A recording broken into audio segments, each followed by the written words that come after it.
Hello mga kalaki, welcome back to my channel. So magandang tanghali po sa inyong lahat. So ngayon ay lilinawin ulit natin ang about sa engagement.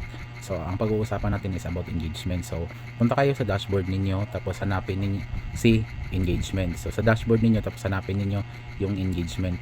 Tapos pag nahanap na ninyo yung engagement, so dyan ninyo makikita sa ibaba dito yan sa itaas na yan, dyan ninyo makikita yung mga content ninyo. Ibig sabihin sa content ay yung yung pictures, post ninyo na pictures, video or yung reels ninyo. Yan yung mga content ninyo. Ito guys, ginagawa ko content na to.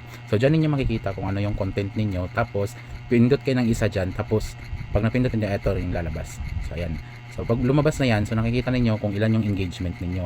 So ibig sabihin ng engagement na yan, nag-post kayo, may nag-like sa inyo, may nag-view, may nag-visit or nag-comment. So yan yung engagement.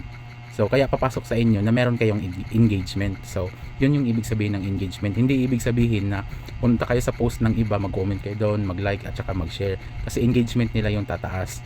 So for more info po, pag nakatulong, pa-like naman po. Bye.